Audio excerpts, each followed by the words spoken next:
So it's not enough that Marvel Comics have gone in a social justice warrior direction of late, according to Grunge.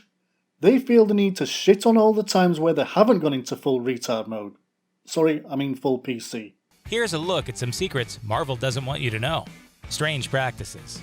Marvel's iffy history of stereotypes and cultural appropriation has been dragged into the spotlight recently thanks to films like Doctor Strange and shows like Iron Fist. Cultural appropriation isn't a thing. Making stories based on cultures from outside the West is not cultural appropriation. It's just storytelling.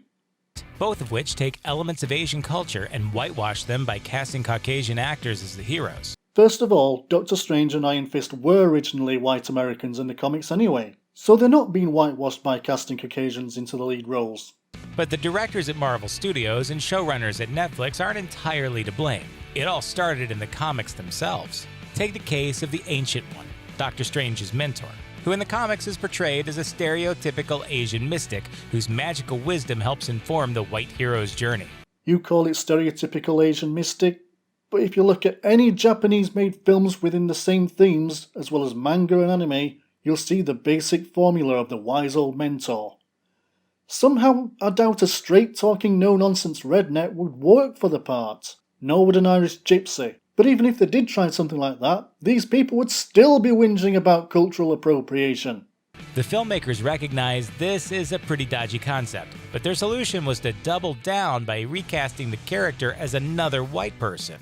So they decided to not go with the wise old man. And they're still bitching! For fuck's sake! Don't they get points added to the social justice card for changing him to a woman? A more radical idea might have been to cast Doctor Strange as an Asian American character, which is what some scholars and industry veterans believe Doctor Strange co-creator Steve Ditko originally intended. So why did Doctor Strange become white in the first place? The best guess is that the always pragmatic Stan Lee decided fans in the early 60s weren't ready for an Asian lead. The more things change, the more they stay the same. Or perhaps in the 60s, the majority of comic book readers in America were white kids, so they decided to make that character more relatable by having him the same race as them. They did the same thing with the TV show Kung Fu back in the 70s. Originally, Bruce Lee was to be cast in the lead role, but TV execs ultimately decided that American audiences weren't ready for an Asian lead. So instead, they cast David Carradine. As wrong as they might have been at the time, you can't judge a society almost 60 years ago based on today's standards. People change. Attitudes change. And society changes all the time. But going back to your whitewashing statement, I'll raise you Nick Fury, Johnny Storm, which made no goddamn sense whatsoever, and Kingpin. But blackwashing doesn't count, does it? Slap leather. Imagine you know nothing about gay people, and yet you want to publish a comic book about a gay cowboy. What do? How about making him as overtly, flamboyantly, stereotypically, cartoonishly gay as possible? That's what Marvel did. So who did they have around at the time for any loose references on how gays were back then? Andy Warhol, Divine, Elton John, Liberace? All they had to go on was the outlandish stereotype.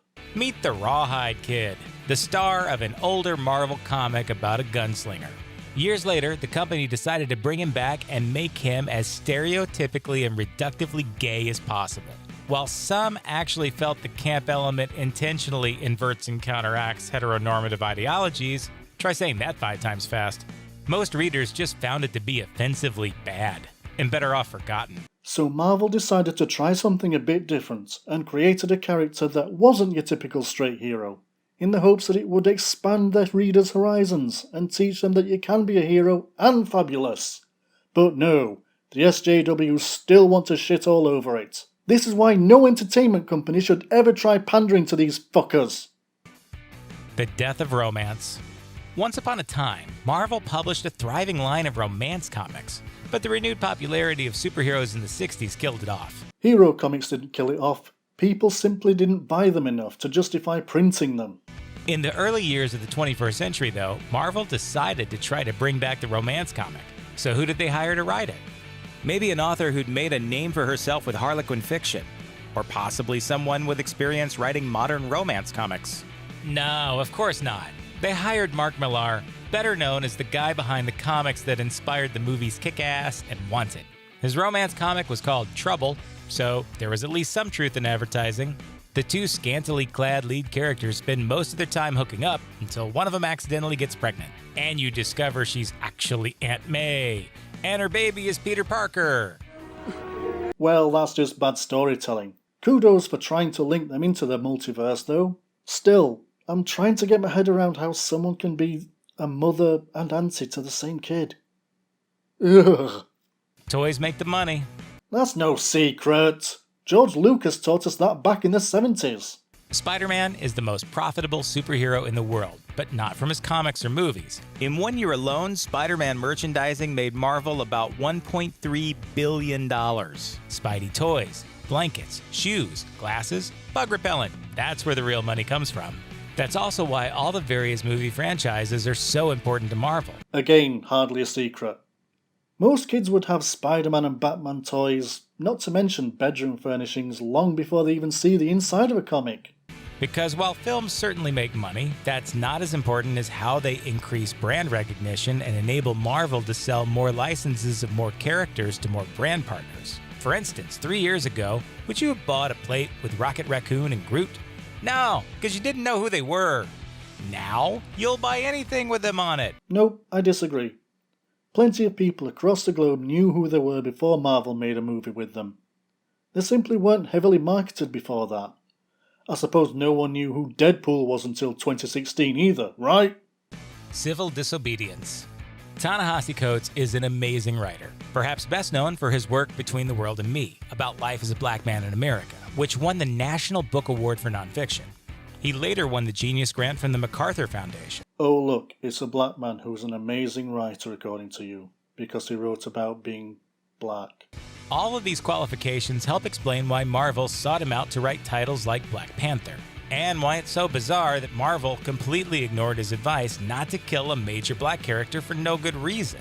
The character in question was James Rhodey Rhodes, better known as War Machine, who you might also know from the movies. During Marvel's 2016 event, Civil War II, the publisher decided that in order to provide some character development for a couple of other white characters, specifically Captain Marvel and Iron Man, they would kill off Rhodey. Having been around for decades, War Machine is one of the most recognizable black characters in the world of superheroes, and his huge role in the movies proves that he's more than just a fan favorite. He's a massively popular and visible character in his own right. Naturally, Coates urged them not to go through with it, writing a long missive to the Marvel bosses. Marvel ignored his advice and killed off Rhodey, resulting in more than a little backlash from fans and critics. And this isn't the first time this has happened either. Like Goliath in the first Civil War series, Rhodey became yet another victim of superheroing while black. So they're not allowed to kill off a supporting character? Why not? A good death makes the story more interesting. If all the heroes survive all the times, things will get boring pretty quick. And black privilege is no excuse. Many lead Marvel characters have died in the comics. Spider-Man, Thor, even Bucky Barnes after he'd taken up the Captain America mantle. And they were all in the same year. Contract killers. Back when Marvel started out, the late great Jack Kirby co-created some of Marvel's biggest characters, including the Avengers, X-Men, Fantastic Four, and the Incredible Hulk, just to name only a handful. But there was a tiny problem. Marvel didn't care. Since he was considered work for hire, Kirby got paid by the page, and Marvel kept all the rights and all the profits. Naturally, once Marvel started making literally billions of dollars off his creations, this became a sore spot for Kirby's family, who sued. With a looming PR disaster on their hands, Marvel eventually cut a deal with his estate. Not everyone is so lucky, though. Ghost Rider co-creator Gary Friedrich also sued Marvel over profits from their films. But without the name recognition of the Kirby estate, Marvel felt no need to play nice. The case settled in 2013, but Marvel sure made life tough on the guy. Stay classy, Marvel. Well, that does suck. But that's business for you. I'm sure Alan Moore autistically screams out another curse every time he sees one of his graphic novels being brought to the big screen. Not that I can blame him, they're all terrible. But it goes down to the contract they signed at the time. I'm sure a huge company like Marvel would do all they can to make all the contracts go in their favour, especially when it comes to publishing the writers-creators into a different media. But no one forced them to sign. They could have gone to another comic publisher and tried to negotiate it for more rights and royalties. Don't be like Ike. Marvel has a secret CEO named Ike Perlmutter. Just how reclusive is this guy? Who the fuck cares? As long as he's making sure that Marvel still create excellent stories and the comics don't go into a ridiculous direction, like turning Thor into a bitchy feminist woman, oh well, whatever, never mind. What we do know about Perlmutter is that he apparently doesn't like female superheroes very much. If he didn't, then why would he allow them to exist? There's plenty of comics with female hero leads. A while back, the infamous Sony hack revealed a bunch of secret emails between Sony and Marvel. And among them was an email called Female Movies from Perlmutter, where he cites films like Supergirl and Catwoman as proof that movies starring female superheroes are a terrible idea. That probably explains why Marvel has been so reluctant to make any movies starring lady leads. The 3 movies mentioned here were all widely regarded as terrible movies the world over. Not just by this CEO who likes to keep his life private. Even though there's a hell of a lot of movie franchises with female leads that have been extremely successful, Alien, Resident Evil, Underworld, and countless more, we are still waiting for a good, successful female lead comic book-based movie. The closest we've had so far is the Jessica Jones TV show, and fingers crossed for the upcoming Wonder Woman movie. All I got from this is a bunch of virtue-signalling SJW bollocks finger-wagging because of a few decisions that were made years ago that don't go along with today's standards of politically correct crap. I'd like to see what your thoughts are in the comments below, and until next time, have a great day! Yep, I'm culturally appropriating Tony the Tiger's catchphrase. Fuck him.